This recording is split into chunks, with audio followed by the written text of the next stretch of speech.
પ્રજાસત્તાક દિવસ છે હાર્દિક શુભેચ્છાएं અને અભિનંદન।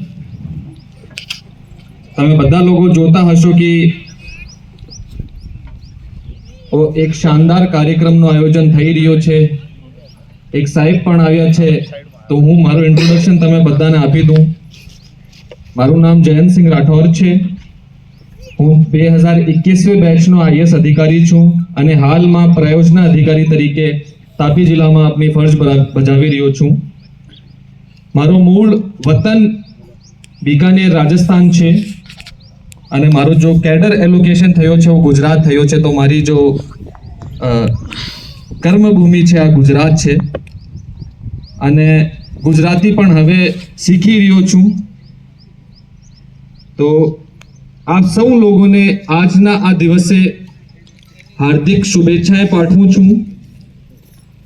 આજે આપણે એક ગૌરવપૂર્ણ દિવસે ઉજવી રહ્યા છીએ જ્યારે 1950માં ભારતનું બંધારણ અમલમાં આવ્યું અને ભારત વિશ્વના સૌથી મોટું લોકશાહી પ્રજાસત્તાક તરીકે સ્થાપિત થયું।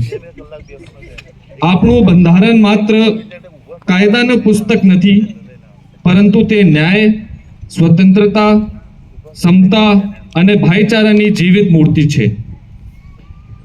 આ દેશના મહાન સ્વતંત્રતા સેનાનીઓ અને બંધારણ રચયિતાઓ એમને જે મૂલ્ય આપ્યા છે તે આપના જીવનના માર્ગદર્શક દીવો છે।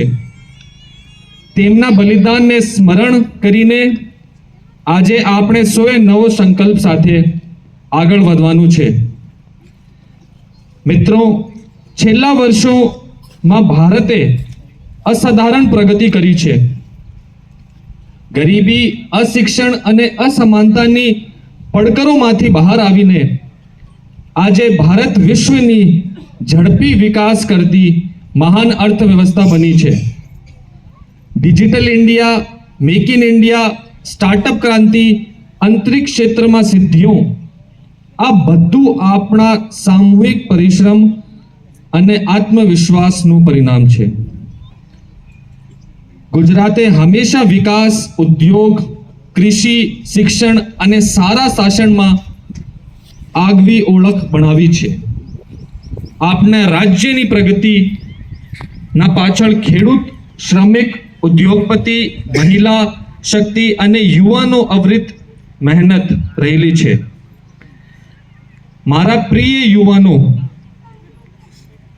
क्योंकि ઘણી બધી સંખ્યામાં હું જોઈ રહ્યો છું સ્કૂલના સ્ટુડન્ટ્સ છે, એ લોકો હાજર છે। તમે ભારતનું ભવિષ્ય છો।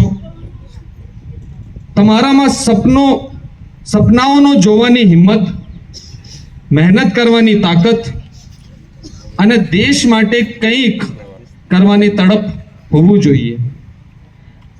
સફળતા કોઈ એક શોર્ટકટથી નથી મળતી, તે શિસ્ત, સંઘર્ષ અને સત્યના માર્ગ ચાલવીથી મળે છે।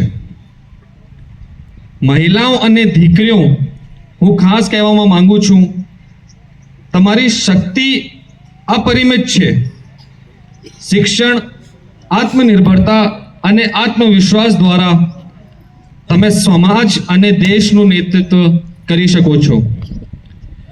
ખેડૂત ભાઈઓ માટે તમારો પરિશ્રમ દેશની ભૂખને તૃપ્ત કરે છે।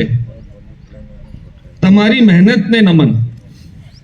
ચાલો આજ સૌને આપણે સૌ સાથે મળી આ સંકલ્પ લઈએ કે આપણે દેશ હિતને સર્વોપરી રાખીશું, પર્યાવરણ સંરક્ષણ, સામાજિક સમરસતા અને રાષ્ટ્રીય એકતાને મજબૂત બનાવીશું અને વિકસિત ભારત 2047ના સ્વપ્નને સાકાર કરવા પૂરેપૂરો યોગદાન આપીશું।